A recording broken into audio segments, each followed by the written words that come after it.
Hi, this is Michelle Tucker with The Strong Mama. So today I am going to be showing you a lower body workout for runners. So this one specifically is really great for females. I'm kind of creating this for my niece who's been getting into tennis lately. But a big thing with females is our hips, right? And our hips change throughout our lives. But just in general, women have wider hips than men, and this can throw off our running form. It can throw off our gait. It can throw off kind of the direction that our legs move.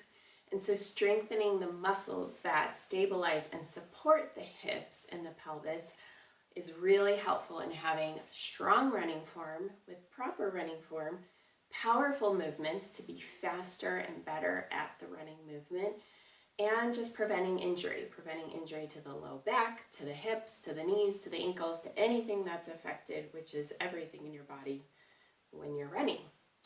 All right, so to make you a more powerful runner, follow along with this. I'm going to start with a warm-up.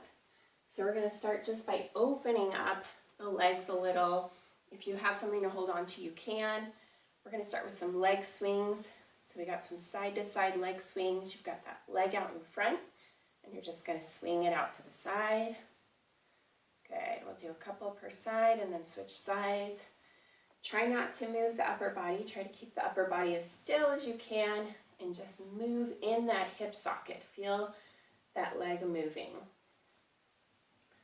Now, something about the hip socket, it's a ball socket. And so you want to just think about as much movement within that ball socket as you can. This is front to back leg swings.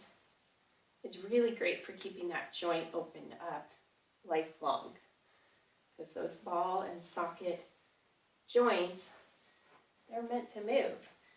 And when they're not moved regularly, they get stiff, stuff builds up in there, and things just get out of whack. So whether you're younger or older, moving these joints like the shoulder joint socket complex and the hip one is really important for health and fitness and activity. All right, good. Now let's do a little bit of a balance one. These are called Frankensteins. So you're going to lift the knee up front and then out to the side.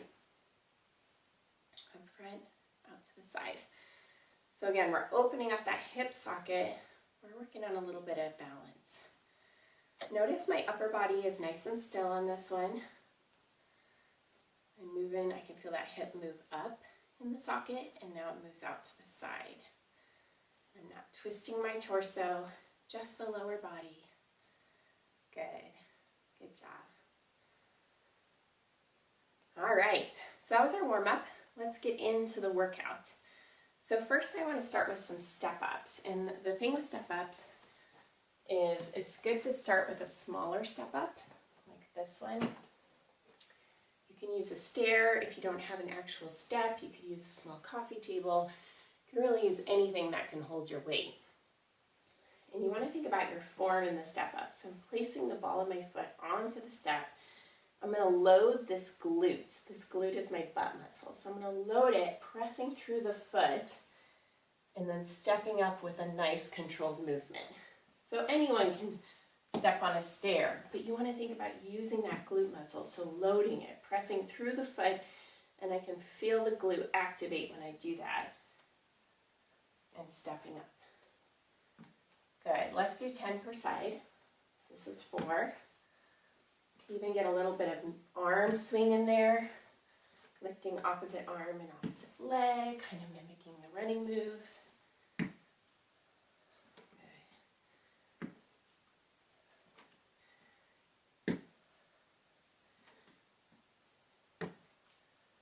Good. And then we're going to switch sides. So this is creating a little bit of strength in the glutes and the quads. This is great if you don't run a lot of hills. You don't have a lot of chances to run hills to work those glutes doing these step-ups. This is also great cross-training for hiking. Anything that requires your glutes to be really strong.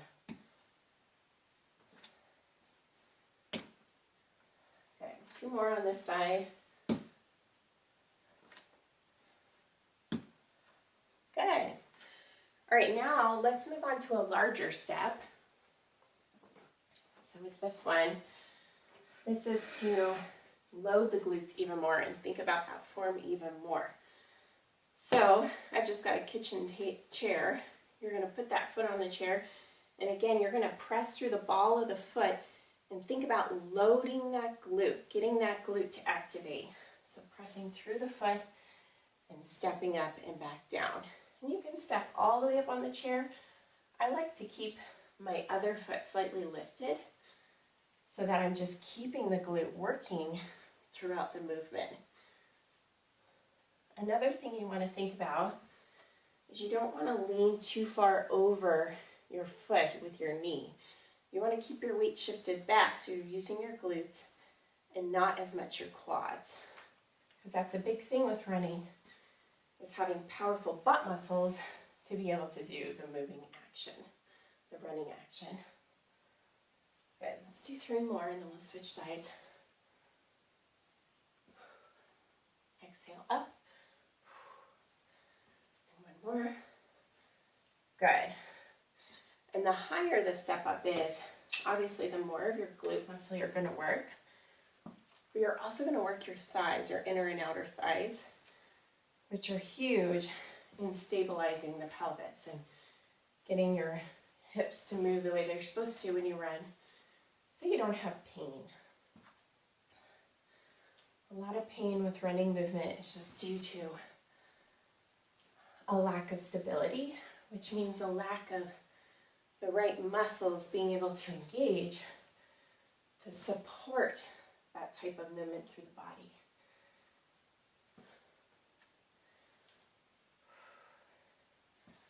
Good, let's do 3 more.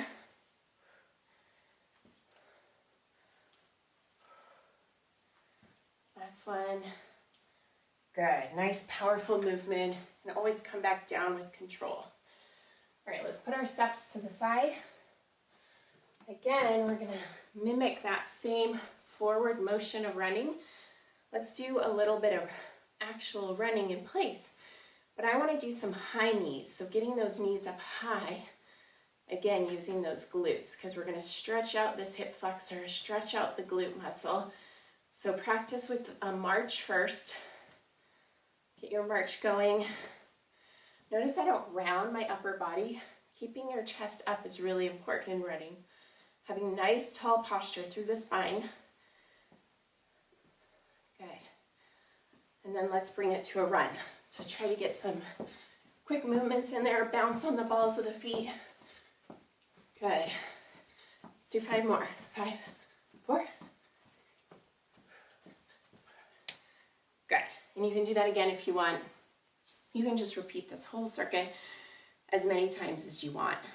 All right, so we've worked the movement, the muscles that propel us forward. Now we want to work our lateral muscles, so our side muscles, because they're the ones that help keep that pelvis stabilized, like I keep mentioning, to reduce pain and injury. So let's start with some lunges. We're going to start with just regular split stance, or these are also called stationary lunges. So my foot is flat, my front foot, you can't see it, but it's flat on the ground, and I'm on the ball of my back foot, like so. Now with these, what you want is you want a nice wide stance, because if your stance is too narrow, it's going to limit how far you can go down before that knee goes in front of the toe. So you want a nice wide stance, kind of as wide as you can get it, up on the ball of that back foot. You want your feet pointed forward and your hips are square, so they're not tilted one way or the other. They're square with the opposite wall. Core is engaged, so tilt the pelvis down a little. Nice tall posture through the spine, keeping the chest lifted. You can hold on to something if you want. We're going to inhale down to the ground, exhale, press back up. If this hurts or it's too much, you can narrow your stance just a little and just go down slightly less. Don't go down all the way. We're going to do 10. So that was 5. And exhale on your way back up.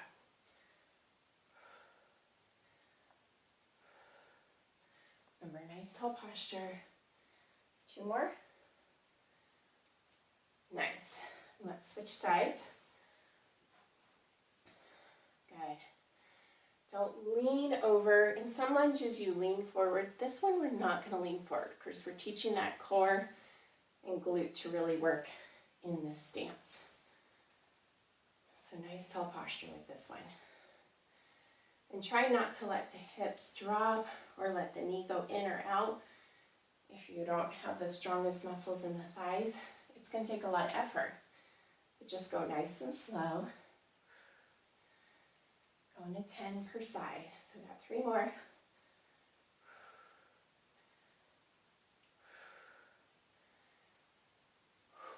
Good. All right. And then to complement those, we're going to do some squats. So regular body weight squat. I want your feet wider than your hips. So my hips are here, my feet are slightly wider. My toes are pointed out just a tiny bit, not very much. And my weight is in my heels. So pressing back into my heels. I'm going to sit back in my chair so my butt goes back. I'm going to pretend there's a chair behind me and I'm sitting back into it. Good. Inhale down. Don't lean forward with the chest, just keep the head and chest lifted. Don't overthink it.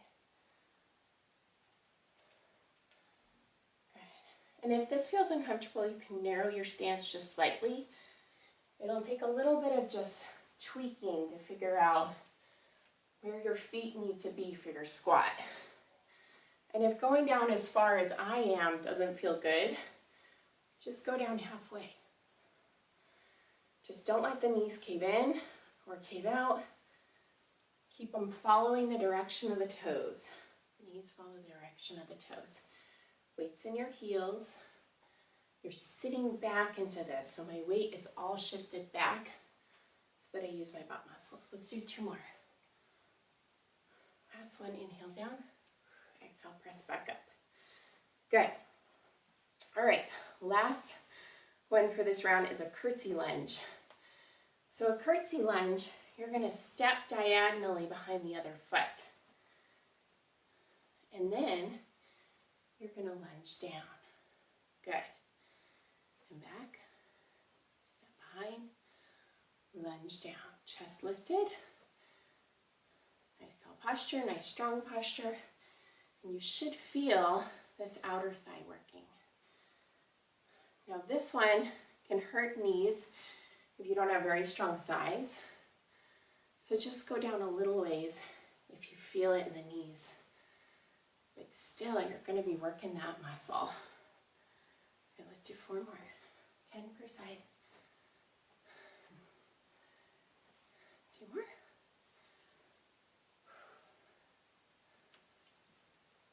Good. All right, so the other side. We're going to step diagonally behind, lunge down.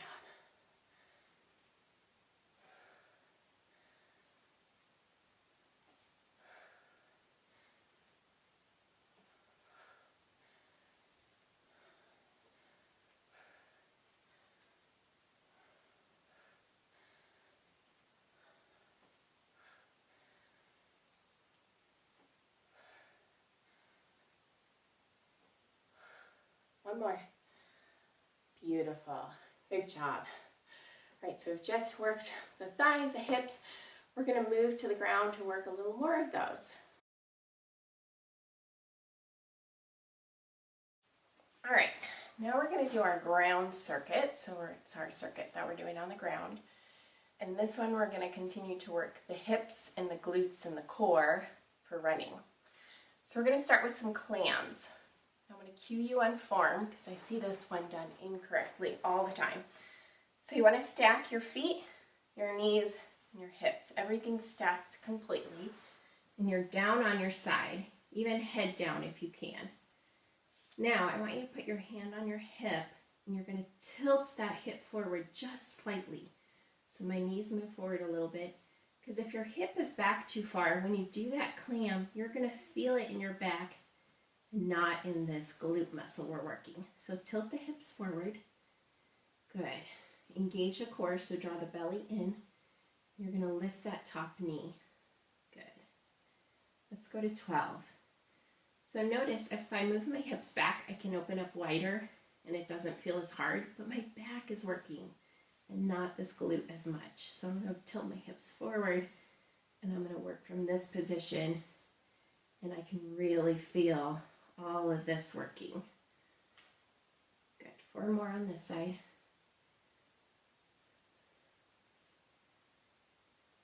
Good. And then let's go ahead and straighten that leg. Flex the foot, so bring the toe toward the face, and you're just going to do a side leg lift for 12. Good. Straight up and down. Don't let the foot go forward or back.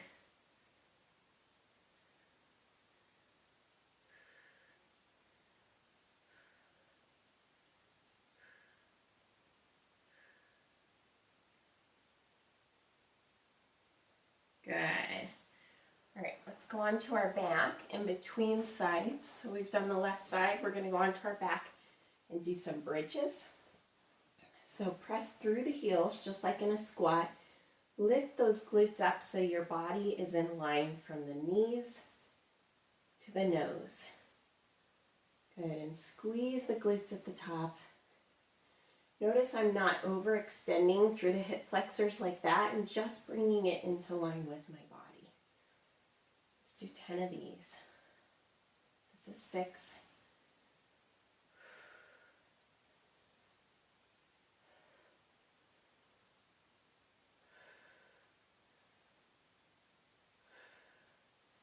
Good. Let's go ahead and switch sides to finish up those clams. So remember, you're stacking feet, knees, hips. Bring those hips forward a little bit and lift from there. 12 of those. Draw the core in.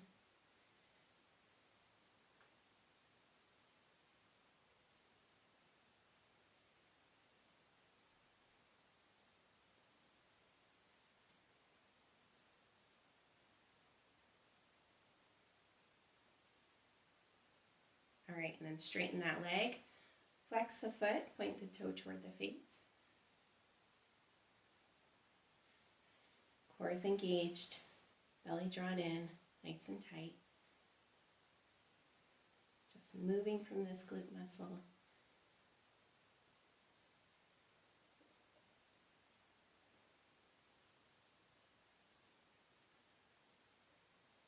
Good, and let's go to our back for one last set of bridges before we finish. Good. So on the back, start with the low back pressed into the ground so the ribs are down. Bring the ribs down in front of the belly. And now lift those glutes and squeeze. Pressing through the heels. So a note on bridges, if your feet are further from your butt, you're going to be using more your hamstrings. I want you to really be using your glutes for this one. So feet closer to the butt. Work the hamstrings another time. This is 8. Let's do 2 more. Get a good squeeze in there. Awesome. Good job. All right, let's stay down here for our cool down because I want to walk you through a couple stretches to keep the hips opened up. These are great stretches to do after this workout. It's also really good to do these just after you run, just to keep things loosened up and not make them tighten up on you and hurt. So we're going to start with a figure 4. So I'm going to place this foot behind my opposite knee, and my knee is out to the side. And I'm going to bring my chest toward my shin as much as I can. And I feel that right here. I'm going to hold that position once I feel it for a count of 10 to 15 seconds. And then I'm going to switch sides. Good. Only go as far as you can where you feel that stretch. Don't force yourself into a further position, just to be flexible, because honestly, that's not how flexibility works or mobility. Just find that stretch and then hold it there. Good.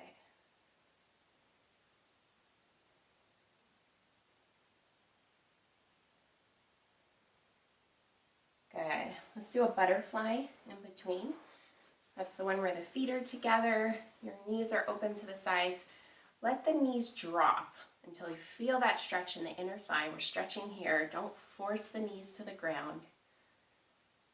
And just hold it there once you feel that stretch.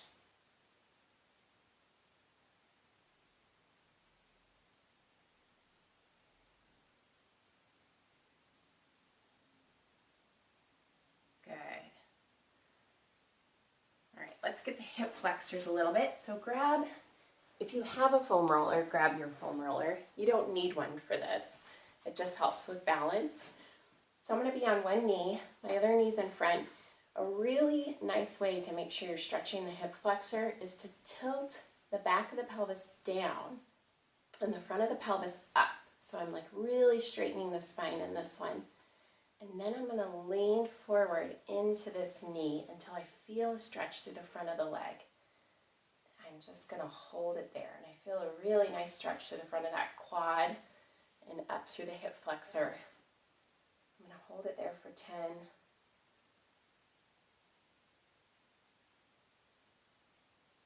Good. Let's switch sides. So again, tilt the pelvis in, lean forward. Good. Good.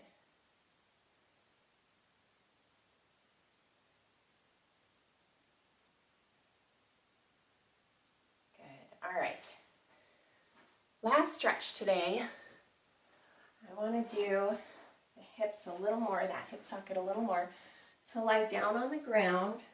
I've got one leg flat on the ground and I'm going to lift my other leg straight up and do a little bit of the hamstring there. So point the toe toward my face, pull that leg in, feel it up the back here in the hamstring.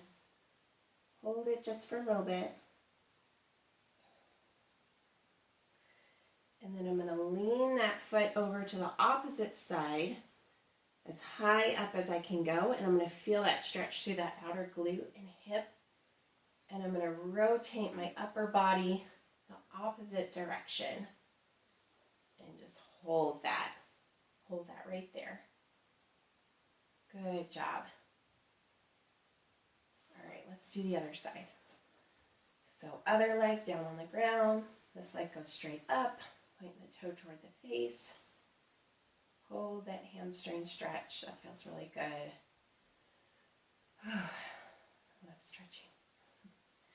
All right, that foot goes down as high up as I can, and I rotate my upper torso over the other direction. And I'm going to hold it there, feeling it in that glute. Awesome. Good. All right, let's come back up to starting. So that was my workout. You can do the warm-up and then do those circuits as many times as you want. I recommend doing them at least one time all the way through, this whole workout at least one time all the way through, 2 to 3 times a week to begin with, just to get those muscles really going and complement your running and make you a powerful, strong runner and keep you injury-free, of course. Great job.